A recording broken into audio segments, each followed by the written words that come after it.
계속해서 제가 좀 드리고 싶은 질문이 있는데, 우리 아까 이제 앞편에서는 이제 취득세 관련해가지고 말했단 말이에요. 근데 저도 이제 관심 갖고 있는 것 중에 하나가, 이제 2년 미만 단기 양도세율, 그리고 특히 최근에 이제 분양권은 좀 인기가 많이 있잖아요. 그렇죠. 거래도 좀 되고 있고. 맞습니다. 그렇지만 이게 규제가 완전히 풀린 게 아니란 말이에요. 맞습니다. 네. 만약에 그런데 예상한 대로 단기 양도세율도 개정이 되고, 분양권도 조금 더 취득하기 좋아지는 시점이 된다.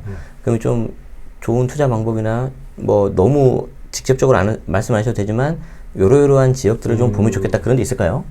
네. 일단은 단기 양도세율은 네. 작년에 발표난 대로 보면 네네. 24년도부터 적용이 되는 거죠. 예, 그렇게 지금 예상을 하고 있는 근데 그게 거죠. 아직 국회 통과, 대법 통과하지 않은 거죠. 네네. 통과가 되어야 되지만, 근데 제 주변에 보니까 일반 분들은 네네. 그게 그냥 통과된 걸로 알고 있더라고. 생각보다 많아요, 그런 그렇죠. 분들이. 네. 네. 근데 통과 안 됐는데 네. 그냥 무조건 이제는 샀다가 바로 팔아도 세금이 옛날보다 크지 않다라고 그냥 그렇게 인식을 하시고, 분양권 같은 경우도 왜냐하면 다주택자들이 결국은 아까 앞편에서 봤다시피 취득세 중과 때문에 월 살 수가 없다 보니까 지금 전국에 뭐 서울뿐만 아니라 지방 같은 경우가 지금 문재인 정부보다는 입주 물량이 좀 많이 늘어났거든요. 네네. 그러다 보니까 전세 가격이 전국적으로 많이 하락을 했지 않습니까? 네네. 그러면 내가 똑같은 물건을 사더라도 문재인 정부 말기 때 샀으면 투자금이 좀 덜 들었는데, 지금은 어떤 아파트 살려면 투자금이 최소한 몇 억이 더 추가로 들어가다 보니까 이거를 떨어진 건 알겠지만 쉽게 접근을 못 하는 거예요. 그리고 취득세 중과도 있고 그러다 보니까 못 사다 보니까 결국은 사람들이 분양권 전매가 풀렸고 아무나 살 수 있네? 여기만 꽂혀가지고 그냥 분양권을 지금 막 사려고 하는 분위기가 생기고 있더라고요. 그래서 저는 뭐 어쨌든 이게 나쁘다라고 하기보다는 전국에 어쨌든 좀 미분양이 많이 났던 지역에 핵심 지역 분양권은 전 괜찮다고 보거든요. 예를 들어서 예를 들어서 뭐 대전 같은 경우는 대전에 그 둔산동 밑에 보면 그 둔더엘. 네네. 둔산 더샵 엘리프.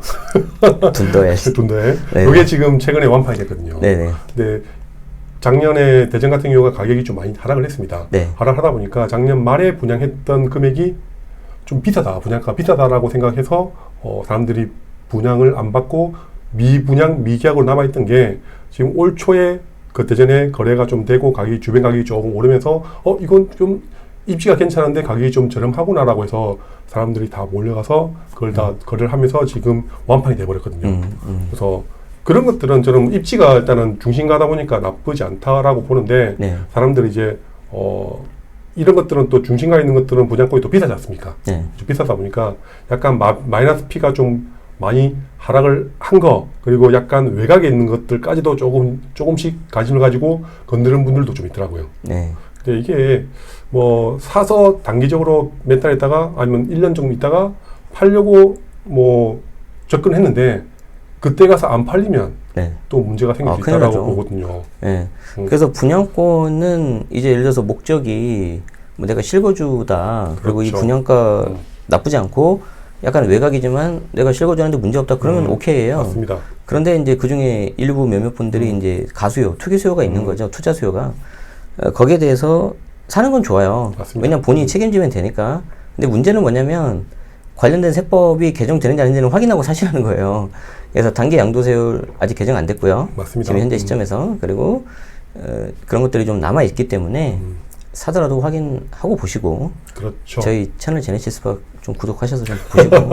빌부님도 유튜브 하고 계시잖아요. 아유, 예. 네, 채널 이름을 그냥 빌부 TV 검색하면 빌부 TV 검색하면 나옵니까? 네네네. 그럼 거기에 대해서 이런 얘기 해주실 거잖아요. 맞습니다. 그죠? 계속 하고 있습니다. 네, 그럼 이제 거기에 대해서도 좀 참고하시면 좋겠습니다. 그러니까 투자는 뭐 너무나 당연한 말이지만 여러분들이 책임을 지고 최종 결정을 하시는 건 좋은데 잘못된 정보를 가지고 하면 안 된다는 거예요. 심지어 그 서울에서도 분양권 최근에 좀 관심 있는 단지들이 있잖아요. 그렇죠. 근데 거기에 계신 중개사분이 이제 잘못 알고 있더라고요. 개정된 거. 아까 똑같처럼. 그렇죠. 중개사분도 하다 보면 틀릴 수 있어요. 맞습니다. 네. 근데 심지어 그 중개사분이 어디다 전화를 해요. 개정됐다고. 어디다 전화하세요? 그랬더니 아는 세무사 사무실 있다. 그래가지고 당연히 이제 잡아주겠지 했는데 그 세무사 사무실에서 됐다고 하는 거예요. 이건 좀 아닌 것 같은데. 맞습니다. 네, 그래서 뭐 약간 좀 그렇게 실수할 수 있겠지만 본인이 체크를 안 하면 나중에 문제되는 건 본인한테 있다. 조심하셔야 된다. 맞습니다. 근데 어쨌든 뭐 분양권 투자를 많이 안 해보신 분들은 당연히 이렇게 네. 체크를 하고 조심히 해야 되는 거 맞고요. 네네. 솔직히 뭐 소위 선수라고 하시는 분 있지 네네네. 않습니까? 네. 잘 치고 빠지고 하시는 분들, 그러니까 그런 분들은 저는 걱정 안 합니다. 근데 이런 맞아요. 처음에 이제 하시는 분들이. 그렇죠. 그럼 대전 음, 좀 중심지 말씀하셨었고. 그렇죠. 대구는 좀 어때요? 대구 같은 경우도 지금은 솔직히 네. 분위기는 그렇게 좋지는 않습니다. 네. 좋지 않고 저는 올해가 물량이 아주 많고요. 내년도 그렇게 적지는 않은데 네. 그래서 지금 대구에 좀 범호동이든 네네네. 약간 메인 핵심지 같은 경우는 가격이 조금 네. 반등을 했거든요. 그러니까 오히려 생각했던 것보다. 그렇죠. 네, 네. 그렇게 막 하거나 그런 거 않던데. 맞습니다. 그래서 네. 저는 일단 내년까지 아니면 내후년까지 대구 시장은 네. 좀 더 안 좋아질 거라고 예상했는데 네. 이게 좀 시장이 생각보다 좀 빨리 반등을 한 느낌이 있다. 근데 아직까지는 올해 뭐 하반기, 가을, 여름, 가을 같은 경우도 물량이 아주 많다 보니까 네. 입주할 때는 많이 힘들 겁니다. 그래서 그렇죠. 일단은 분양권 같은 경우는 확실하게 내가 무조건 잔금을 치겠다라고 생각하고 들어가면 저는 뭐 맞아요, 걱정이 맞아요. 없습니다. 맞아요. 그게 실거주가 됐든 아니면 새 주고라서라도 차익을 낼 수 있을 만큼. 그러니까 거의 한 분양가 한 절반까지 떨어지잖아요. 그렇죠. 전세 금액이 그죠? 그렇죠. 예를 들어서 네. 대구 같은 경우도 네. 분양 금액이 한 5억 정도에서 지금 네. 마이너스 프리미엄이 한 5천만 원 정도 났다 치면 아이고야.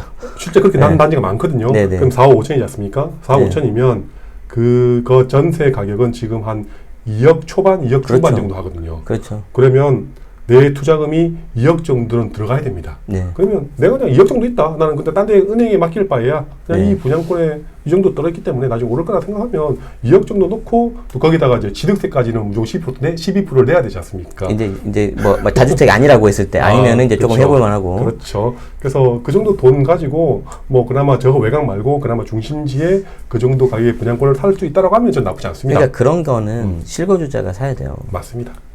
예, 그러면은 딱 취득세 6억 이하니까 1%밖에 안 내고. 그렇죠. 그리고 이제 대구 중심지에 새 아파트를 언제 사보겠어요? 지금 딱 해놓고 해야지. 예, 근데 이제 잘 못 하기 힘들죠. 그렇죠. 다주택자는 솔직히 쉽지 않습니다. 예, 그래서 예. 그 다주택자분들이 아까 얘기했던 최당 투자금 2억도 없고 네. 그 취득세를 맞아요. 그 정도 내기가 부담스러운 분들이 있다 보니까 그런 분들이 결국 마이너스 프리미엄으로 가격을 많이 던지는 거거든요. 가격을 낮춰서 그렇죠. 많이 던지고 있는 거거든요. 예. 그래서 전국적으로 지금 다주택자들이 많이 샀던 분양권들이 가격이 지금 프리미엄 가격이 많이 하락을 하고 있는 추세죠.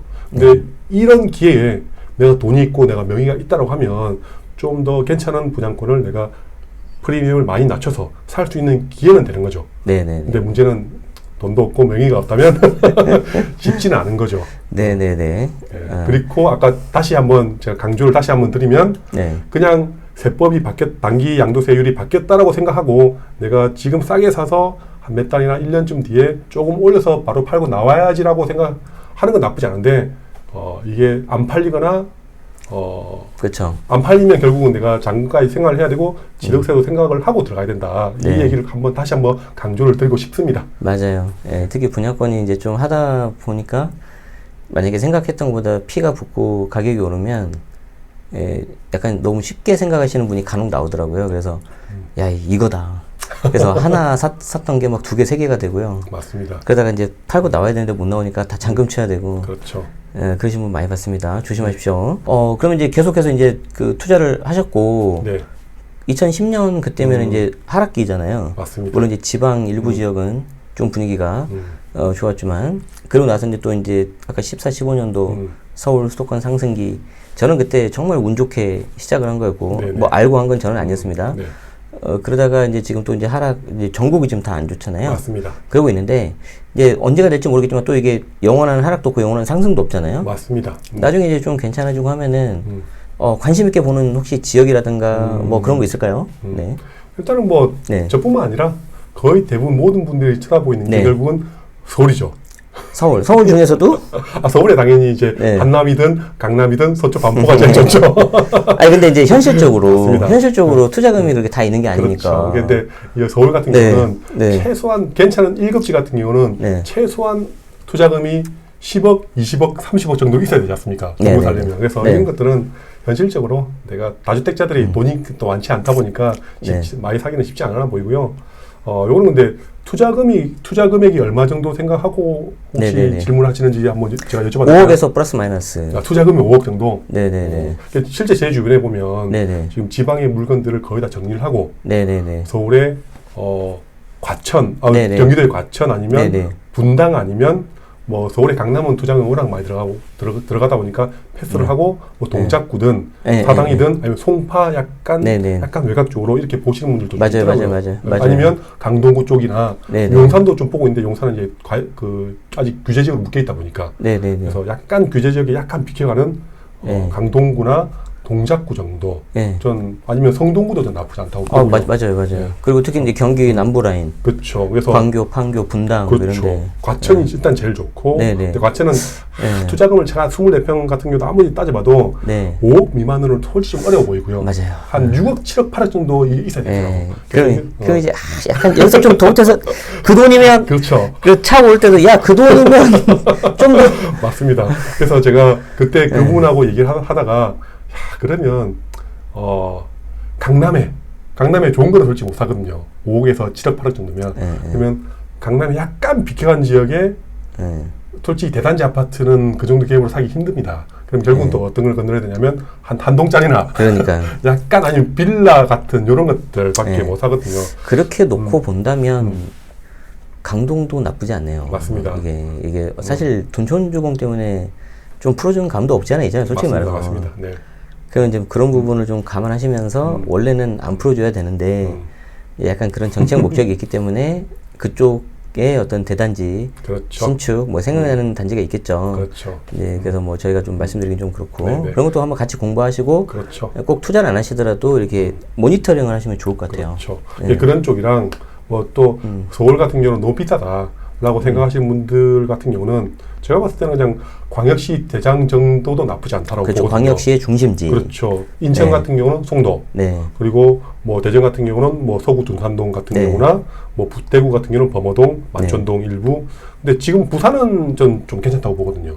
시장이 좀 살아나는 속도 같은 경우가 다른 광역시에 비해서 부산은 좀 더 좋아진다고 보는데 뭐 특히 해운대나 뭐 동래구나 뭐 이런 쪽으로 좀 보고 있고, 그리고 광주 같은 경우도 최근에 광주는 분양 단지가 그렇게 많지는 않은데 최근에 지금 분양하려고 하는 단지를 보니까 거의 분양 가격도 지금 9억대 정도 육박하더라고요. 그래서 그러면 신축 아파트가 9억대 정도에 분양을 하면 광주 원래 대장인 봉선동도 좀 괜찮지 않을까라고 생각이 좀 들고요. 그래서 지금은 지득세 중과가 풀어지지 않는 상태라면 서울에 괜찮은 지역, 경기도에 괜찮은 지역, 아니면 결국은 광역시 대장급. 근데 지방 소도시는 저건 지금 시점에는 약간 비축인 것 같습니다. 그렇죠. 지금은 왜냐하면 어쩔 수 없이 이제 개수 제한이 있어요. 맞습니다. 그렇기 때문에 이게 전국이 지금 다 얼어 있어서. 그래서 사실 우리가 불과 한 2년 전만 해도 전국이 다 뜨거웠잖아요. 맞습니다. 그때 좀 불안하긴 했어. 이러다가 전국이 한꺼번에 내려가면 어떻게 해야 돼? 약간 그런 말들이 좀 있었거든요. 자, 그렇습니다. 자, 이제 마지막 질문을 좀 이제 하도록 하겠습니다. 또 이렇게 저희 채널에 이렇게 좀 나와주셔서 부동산 시장 관련해서 말씀을 해주셨는데 뭐 최근에 좀 하고 계신 일이라든지 뭐 앞으로 좀 우리 구독자분들에게 뭐 응원 말씀 뭐 하나 좀 부탁 좀 드리겠습니다. 일단 저 같은 경우는 예전에 뭐 이명박 정부 때 투자를 했지만 실제 이명박 박근혜 때 제가 투자를 했었을 시기에는 제가 세금적인 부분을 제가 별로 관심이 없었거든요. 그리고 정치나 정책적인 부분도 공부를 별로 안 하고 그때는 무조건 투자금 작은 거를 어떻게 하면 전국에 많이 살 수 있을까만 고민을 했다가 저도 이제 문재인 정부 들어오면서 이 부동산 정책을 많이 접하다 보니까 야, 세금이 이렇게 중요하구나. 그죠? 세금도 너무 어렵구나. 그리고 세법이 너무 자주 바뀌구나. 그걸 깨달으면서 야, 세금도 공부를 하긴 해야 되는데 솔직히 비전문가가 세금 그냥 공부해서 완전 전문가 수준으로 올라가기가 정말 어렵지 않습니까? 그래서 결국은 저도 이제 개인적으로 제네시스 방님한테도 도움을 좀 얻고 그리고 또 개인적인 친분이 없으면 결국은 또 제네시스 방님 채널을 통해서 이런 세금 변경되는 거라든지 세금적인 부분을 충분히 도움을 얻을 수 있지 않나라고 생각하고요. 어쨌든 오늘 또 이렇게 초대해 주셔서 정말 감사하고요. 제네시스 방님의 세금적인 부분도 많이 도움을 얻으시고 혹시 또 전국 지역 분석이 궁금하신 분들은 제 채널로도 오셔가지고 빌부 TV라고 검색을 하시면 되겠습니다. 감사합니다. 네네. 블로그도 쓰시죠? 네, 블로그도 저도 한 뭐 7, 8년 정도 이렇게 운영을 했기 때문에 전국적인 각 도시들별로 제가 지역 분석이라든지 괜찮은 투자처 같은 경우도 글을 자주 쓰고 있습니다. 네, 그 고정 댓글 본문 더보기 참고하시면 될 것 같습니다. 네, 오늘 시간 내주셔서 고맙습니다. 아유, 감사합니다. 네.